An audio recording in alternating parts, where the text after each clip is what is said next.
இன்றைக்கு அடிக்கடி நாம் பார்க்கின்ற செய்தி, மிகவும் கவலைக்குரிய செய்தி என்னவென்றால், பாலியல் ரீதியான குற்றங்கள்.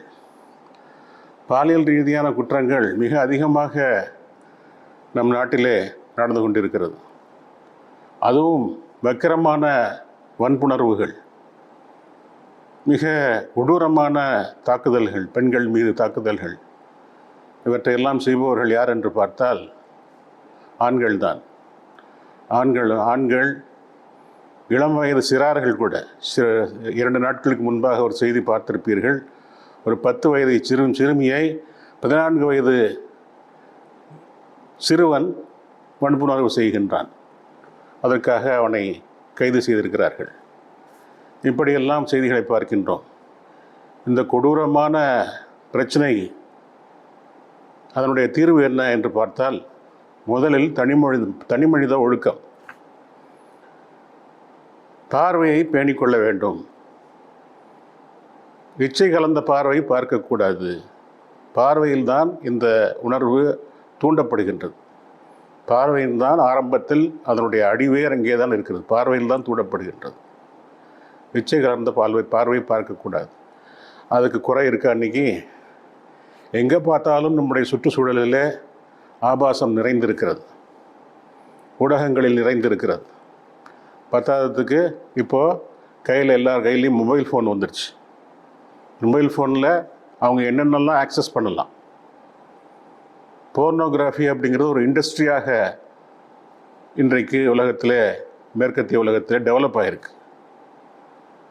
அவற்றையெல்லாம் இந்த சிறுவர்கள் பார்க்கிறார்கள்.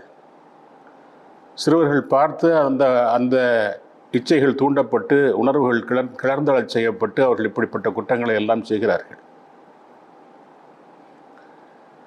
காம வேட்கையை தூண்டக்கூடிய இசையும் பாடலும் நிறைந்து கிடக்கிறது. முன்பொரு காலம் இருந்தது. அப்போது பெண்களை மரியாதையாக சற்று தள்ளி நின்றுதான் நாம் பேசுவோம். அவர்களோடு ஏதாவது அவர்களிடத்தில் காரியம் நடக்க வேண்டும் என்று சொன்னால் அப்படித்தான் அவர்களோடு பழகுவோம். சற்று தள்ளி நின்றே செய்வோம். ஆனால் இன்றைக்கு தொட்டு பேசுகின்ற பழக்கம் எல்லோரிடத்திலும் வந்துவிட்டது. அந்த தொடுதல், அந்த ஸ்பரிசம் உண்மையான எந்த கலப்புமற்ற, எந்த காம உணர்வு அற்ற, இச்சைகளற்ற ஒரு தொடுதலா உணர்வா என்பதை பார்க்க வேண்டும். தொடுதலா ஸ்பரிசமா என்பதை பார்க்க வேண்டும். ஆக ரயில்களில், கூட்டம் நெரிசலாக இருக்கக்கூடிய பஸ்களில், இவற்றிலெல்லாம் பயணிக்கின்ற போது அவர்கள் இந்த ஸ்பரிசத்தால் இன்பத்தை அனுபவிக்கிறார்கள். யார் இவற்றையெல்லாம் செய்வது? ஆண்கள் தான். ஆண்களும் பாய்ஸ், டீனேஜ் பாய்ஸும் செய்ய ஆரம்பிச்சிட்டாங்க. இப்போ இவர்களுக்கு ஒவ்வொரு பெண்ணும் யாரோ ஒருவருடைய தாயாக இருக்கிறார், யாரோ ஒருவருடைய மகளாக இருக்கிறார், யாரோ ஒருவருடைய அக்காவாக இருக்கிறார், யாரோ ஒருவருடைய தங்கையாக இருக்கிறார் என்ற உணர்வு போதிக்கப்பட வேண்டும்.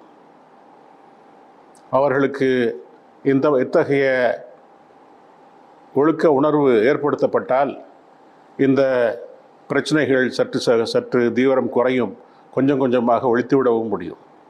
இப்படிப்பட்ட ஒரு சூழல் உருவாக்கப்பட்ட பிறகுதான் கடுமையான சட்டங்களை கொண்டு இந்த மாதிரியான குற்றங்களில் ஈடுபடுபவர்களை நம்மால் தண்டிக்க முடியும்.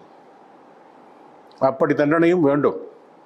இப்படிப்பட்ட மோசமான, கேவலமான, மானக்கேடான